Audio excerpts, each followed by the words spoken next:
Assalamualaikum warahmatullahi wabarakatuh.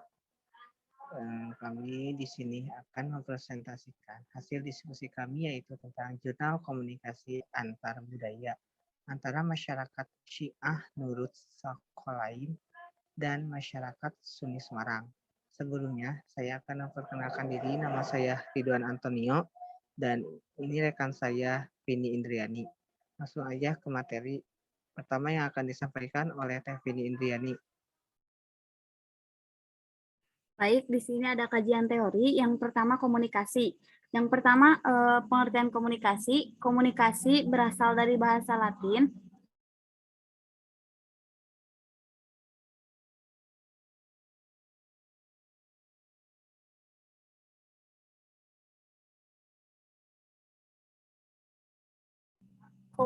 Communicatus atau communication atau communicare yang berarti berbagi atau menjadi milik bersama. Secara garis besar, dalam proses komunikasi harus ada unsur kesamaan makna agar terjadi pertukaran pikiran dan pengertian antara komunikator, penebar pesan, dan komunikan penerima pesan. Secara terminologis, komunikasi memiliki banyak arti. Mulyana mengutip Donald Baker dan Lorenze Alderson mendefinisikan komunikasi adalah berbagi informasi antara dua orang atau lebih. Yang kedua, jenis komunikasi berdasarkan jenisnya, komunikasi dibagi menjadi dua, yaitu komunikasi verbal dan komunikasi nonverbal. Yang pertama, komunikasi verbal. Komunikasi verbal adalah bentuk komunikasi yang menggunakan kata-kata, baik lisan maupun tulisan. Yang kedua, komunikasi nonverbal. Komunikasi nonverbal adalah komunikasi dengan ciri pesan yang disampaikan berupa pesan nonverbal atau bahasa isyarat, baik isyarat ba'daniyah, gestural maupun isyarat gambar piktorial. Yang A, komunikasi antar budaya. Komunikasi antar budaya yang disingkat dengan KAB adalah komunikasi yang terjadi antara orang-orang yang memiliki kebudayaan yang berbeda, bisa ras, etnis, atau sosial ekonomi, atau gabungan dari semua perbedaan ini.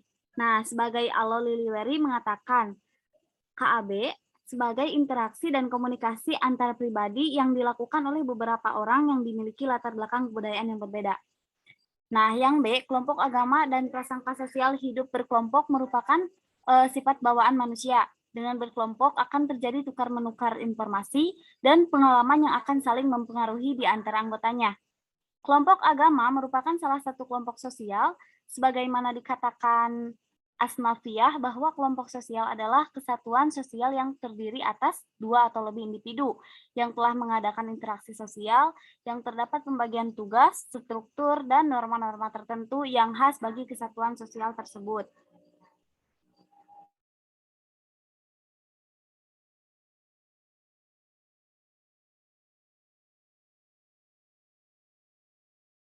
Nah, di sini ada Syiah Sunni sebagai kelompok agama dan definisinya boleh rekan-rekan lihat ya di sini di tampilan saya. Terus dan sebagainya ya boleh dilihat dan dibaca. Dan selanjutnya ada pokok-pokok ajaran Sunni, boleh dibaca lagi ya. Dan di sini ada beberapa keyakinan dan amal perbuatan yang berkisar. Yang pertama pengetahuan, keyakinan tentang Tuhan dan lain sebagainya.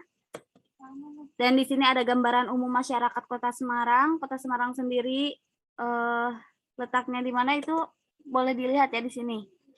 Tentang ekonomi, geografis Kota Semarang di sini sudah ada. Boleh dilihat ya. Di sini keberagaman Kota Semarang juga ada. Sejarah riwayat masyarakat Syiah Nurul Sakolain Semarang di sini juga ada, boleh dibaca ya. Bentuk kegiatan masyarakat Syiah Nurul Sakolain Semarang di sini sudah ada, sudah saya cantumkan, boleh dibaca. Di sini ada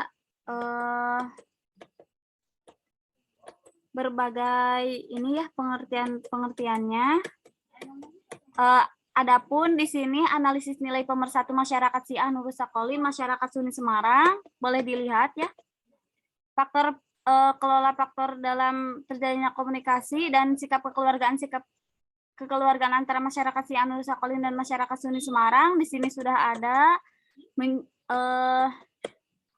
Dan ini di sini ada kesimpulannya yang akan disampaikan oleh rekan saya, Ridwan Antonio, silahkan. Oke, baik. Jadi kesimpulannya ini yang pertama, pola komunikasi masyarakat Syiah Nurul Sakolain dan masyarakat Sunni Kota Semarang. Pola komunikasi antar budaya yang terjadi antara masyarakat Syiah Nurul Sakolain dan masyarakat Sunni Kota Semarang adalah komunikasi antar pribadi dan komunikasi kelompok.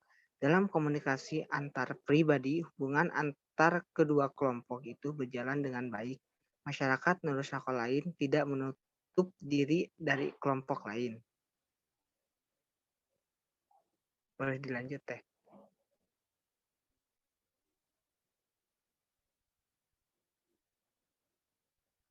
Ada.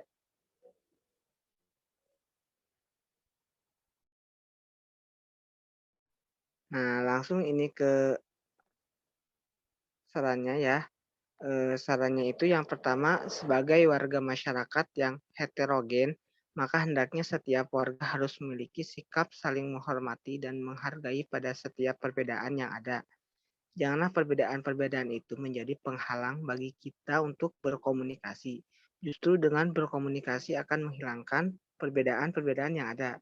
Yang kedua, sebagai sesama muslim, maka kita harus saling menumbuhkan toleransi dalam beribadah. Sejarah telah menciptakan berbagai macam mazhab dan pemikiran sehingga memunculkan berbagai aliran keagamaan, termasuk Syiah dan Sunni.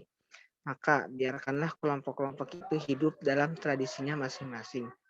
Namun tetap dalam bingkai kebersamaan. Yang ketiga, hendaknya bagi masyarakat agar saling menghormati keberadaan kelompok keagamaan yang berbeda ini agar tidak tumbuh sifat saling curiga yang menyebabkan konflik dan perpecahan antar sesama muslim, sebagaimana Islam yang mengajarkan kepada kita untuk hidup damai. Mungkin itu yang dapat kami sampaikan. Selebihnya mohon maaf bila ada kesalahan atau kata-kata yang salah. Sekian dari kami. Assalamualaikum warahmatullahi wabarakatuh.